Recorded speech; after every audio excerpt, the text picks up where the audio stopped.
ये फरमाइए, मैं एक सीधा आपकी तरफ आता हूं। जो खबर है वो ये है कि एक तो हम देख चुके हैं कि जिस तरह आप फरमाते रहे हैं कि किस तरीके से जो डिक्लाइनिंग पावर, खुद मान लिया उसने कि वो डिक्लाइनिंग पावर है। मगर मैं ये आपसे पूछना चाहता हूं कि वो सारे जहाज उठा के जॉर्डन में ले गए हैं, और खबर ये है कि जो मोहम्मद बिन सलमान है उन्होंने फोन पे इनकार कर दिया खबरों के मुताबिक ट्रंप को कि वी विल नॉट अलाउ और स्पेस, और रीफ्यूलिंग भी नहीं करने देंगे, क्योंकि अगर जॉर्डन से उड़ेंगे तो वो तो नहीं पहुंच सकेंगे। F-35 भी 578 नॉटिकल माइल से ज्यादा नहीं जा सकता। ये क्या सिचुएशन है, कहां फंस गए हैं? जंग तो अब होती नजर नहीं आती। क्या कहेंगे चिश्ती साहब?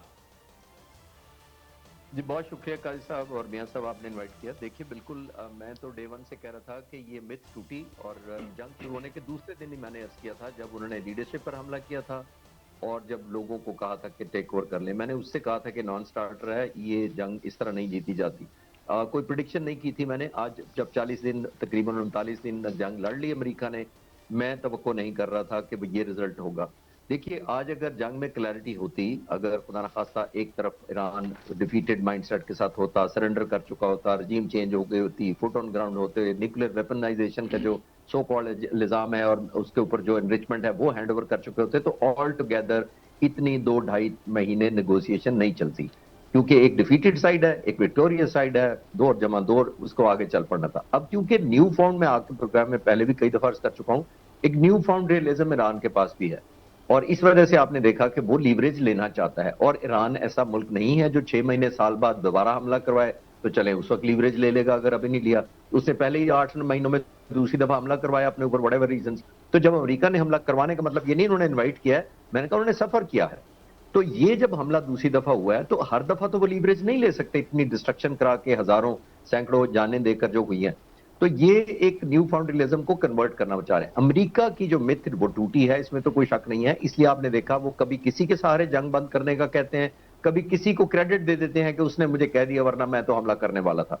और मैं आप ही के चैनल पर बैठा था फरिया साहबा के साथ, तो तकरीबन शायद मुझे याद है 1 घंटा रहता था बमबारी में, जब उन्होंने सिविलाइजेशन को खत्म करना था और तहजीब उड़ा देनी थी ईरान की। तो उन्होंने पूछा था कि आपका क्या ख्याल है, 1 घंटे बाद तो बमबारी शुरू हो जाएगी, आपका तजिया क्या कहता है? तो मैं कोई प्रिडिक्शन तो नहीं करता।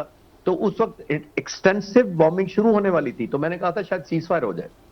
तो वो बड़ी हैरान हुई, उन्होंने कहा ये क्यों कह रहे हैं? मैंने कहा वो रिक्वेस्ट जाएगी पाकिस्तान से, इंशाल्लाह ताला वो मान लेंगे और वो जाहिर है सीज फायर हो जाए। उनको भी फेस सेविंग चाहिए। मैं कहना ये चाह रहा हूँ साहब कि उनको चाहिए कि मुझे कोई कहे कि मैं बड़ा हूं, कोई कहे कि आप हमला ना करें। मिलिटरीली अगर कैपेसिटी होती तो 40 दिन में वो अपनी कौम को, अपनी मिलिट्री को और अपने जो भी वेल विशर्स हैं, अपने वोटर्स हैं, उनको ये विक्ट्री लेकर विक्ट्री ट्रॉफी दिखा चुके होते। लेकिन अब नहीं हो रही, तो वो चाह रहे हैं something to take back which should look like a victory. ये चल रहा है चिश्ती साहब, जो F-35 का आप कह रहे हैं, जो जहाजों की, मैं सॉरी थोड़ा सा लेट में उस टॉपिक पे, जो जहाजों की आप बात कर रहे हैं, इसमें कोई शक नहीं है कि न्यू फाउंड रियलिज्म अमेरिका की पोजीशन हो गई है। अब मिडिल ईस्ट के ममालिक जो हाईएस्ट डिग्री ऑफ एश्योरेंस समझते थे कि अमेरिका दे सकता है, वो रियलाइज हो गया कि वो तो अपने बेसिस नहीं बचा सका। तो एक न्यू फाउंड कॉन्फिडेंस और एक इंटरनल रेजिस्टेंस भी इन मुल्कों में आई है कि हमने अमेरिका का साथ देकर हमारे लिए क्या एडवांटेज हुआ। तो आई थिंक ये रियलिज्म की तरफ मुल्क जा रहे हैं। जो MBS का नाम आप ले रहे हैं, जो दूसरी स्टेट्स जो हैं वो पीछे हटती जा रही हैं, यूरोप नहीं सपोर्ट कर रहा, नेटो उस तरह नहीं सपोर्ट कर रहा, कनाडा ने आंखें दिखानी शुरू कर दी। तो ये आई थिंक न्यू फाउंडलिज्म ग्लोबली आ रहा है। आने वाले वक्तों में देखें कि इसको किस तरह वो टर्न कर सकते हैं अपनी एडवांटेज में प्रेसिडेंट ट्रंप के लिए। चिश्ती साहब, बिल्कुल इसमें कोई शक नहीं कि अरब जो है वो अमेरिकी छतरी से निकल रहे हैं, और सबसे बड़ा सवाल जो है वो इस वक्त यही है कि क्या उनको एहसास हो गया है कि उनका तहफ़्फ़ुज़ जो है अमेरिका नहीं कर सकता, ना कर पाया है। ये सवाल मैं बाकायदा तौर पर पूरे हक़ाइक़ के साथ आपके सामने रखूंगा।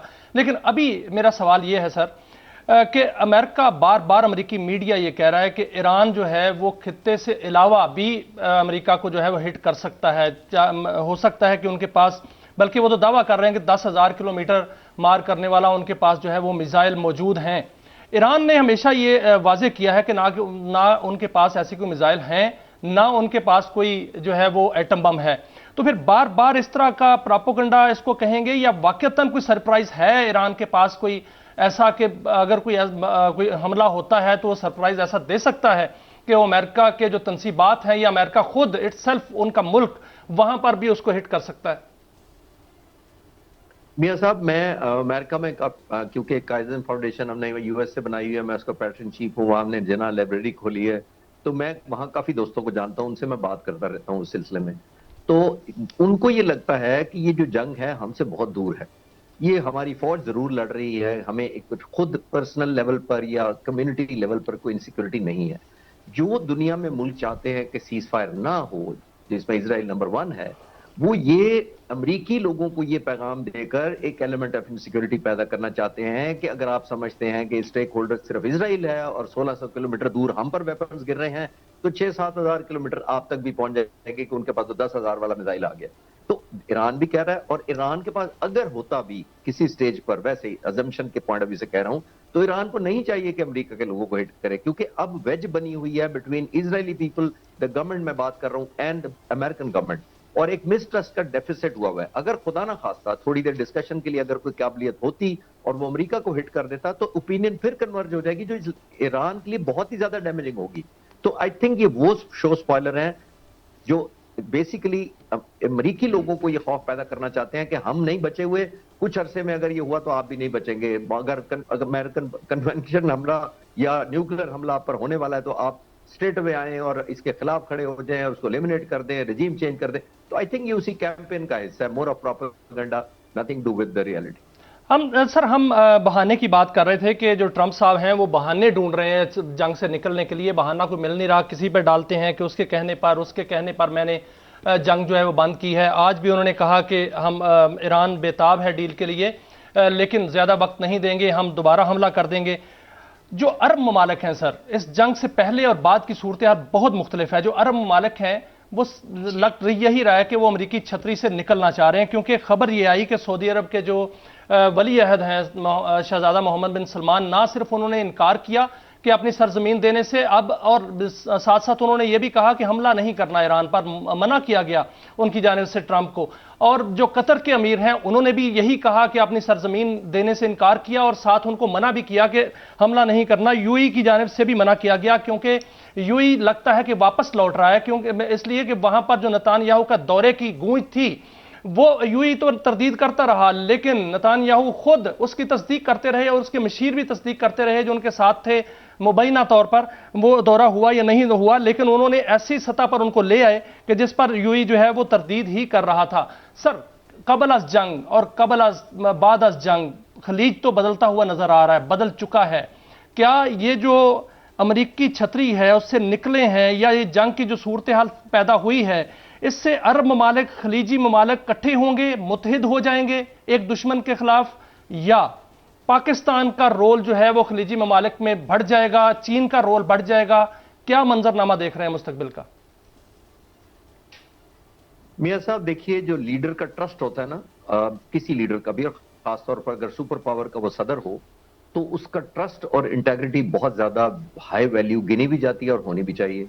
और अगर उसका एक दफा ट्रस्ट शैटर हो जाए किसी वजह से भी, तो वो फिर डोमिनो इफेक्ट होता है। वो बचपन में जब ईंटें खड़ी करके एक ईंट को धक्का मारते थे तो सारी ईंटें गिर जाती हैं, कार्ड भी इसी तरह सारे गिर जाते हैं। तो ये डोमिनो इफेक्ट होता है। लीडरशिप का बहुत ज्यादा डोमिनो इफेक्ट होता है। अगर आपकी क्रेडिबिलिटी किसी वक्त लूज हो जाए, तो न्यू फाउंड रियलिज्म सिर्फ मिडिल ईस्ट के लोगों को अचानक तो नहीं आ गया। आप इटली का देख लें, आप स्पेन का देख लें, उनके लीडर्स को वो कहते हैं कि दे आर हॉरेबल, उन्होंने मुझे डिसअपॉइंट किया। नेटो का देख लें, उन्होंने फ्रेंड किया। कनाडा को वो स्टेट बनाना चाहते हैं, ग्रीनलैंड पर कब्जा करना चाहते हैं। तो उन्होंने ऐसे सर्कमस्टांसेस में एक हम्बल, मेरी अंडरस्टैंडिंग ये है कि जब इतनी बड़ी सुपर पावर एक कैंपेन चलाने जा रही हो जंग में, तो उसको तो कन्वर्ज करना चाहिए लोगों को अपनी तरफ, एक यूनिटी और सिंबलिज्म डेवलप करना चाहिए कि ईरान के खिलाफ इतने लोग मेरे साथ हैं। कोसोवो का, बोस्निया का हुआ था, सर्बिया का हमला जब अमेरिका ने किया था, 78 दिन तक बमबारी की थी और तकरीबन नेटो के तमाम ममालिक शामिल थे।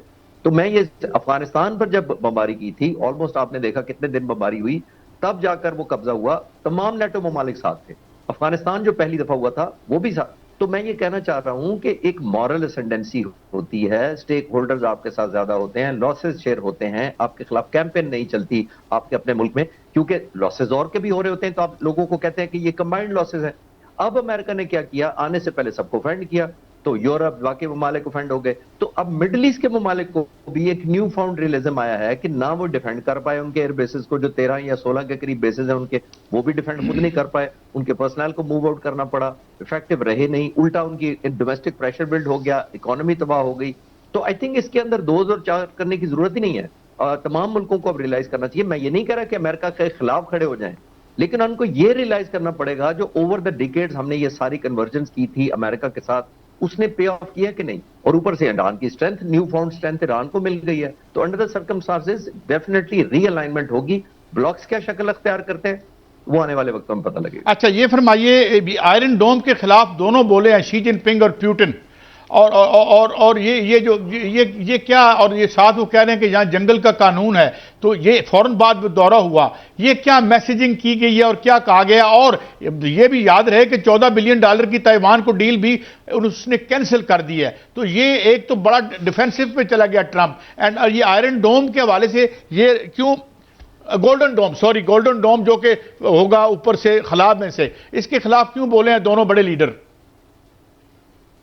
देखिए, अमेरिका का कोई भी जो स्ट्रेटेजिक डिजाइन का वेपन होगा वो दोनों मुल्कों को काउंटर करेगा, और जितना आप दुनिया से दूर जंग लेकर जाएंगे उतनी ही ज्यादा एक एलिमेंट ऑफ डिस्कंफर्ट या अनोयंस शुरू हो जाती है। प्रेसिडेंट पुतिन का जो दौरा है वो ऑलमोस्ट आपने देखा अनाउंस ही प्रेसिडेंट ट्रंप के फौरन बाद हुआ है। दैट मीन्स ये सीक्वेंशियल किया गया है। और प्रेसिडेंट पुतिन की क्या इंटरेस्ट है? ऑब्वियसली सबसे बड़ा तेल का सप्लायर है ईरान से, तो वो सिर्फ 1.4 बिलियन बैरल रोजाना लेता है चाइना, जो कि ईरान का तो 90% है, लेकिन चाइना का सिर्फ 13% रिक्वायरमेंट पूरी करता है, बाकी वो ज्यादातर रूस से पूरी करता है। रूस के बहुत ज्यादा स्टेक हैं, रूस सबसे बड़ा क्लाइंट है। रूस का ये पहुंचने का एक साबित करना भी है प्रेसिडेंट पुतिन का इस टाइम के ऊपर कि मैं ट्रस्टेड पार्टनर हूं, क्योंकि ऑयल की सप्लाई का कभी उन्होंने ना ब्लैकमेल किया ना थ्रेटन किया। नंबर 1। चाइना भी ये चाहता है कि बगैर मुझे सुपर पावर डिक्लेयर किए जाए, मुझे सबसे बड़ी इकोनॉमिक पावर माना जाए, तो ये एक रेलेवेंस है।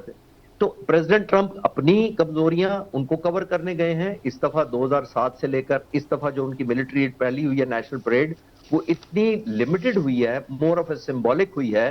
किस वजह से? कि यूक्रेन के ड्रोन आकर हमला ना कर दें रिहर्सल्स पर या एक्चुअल परेड के ऊपर।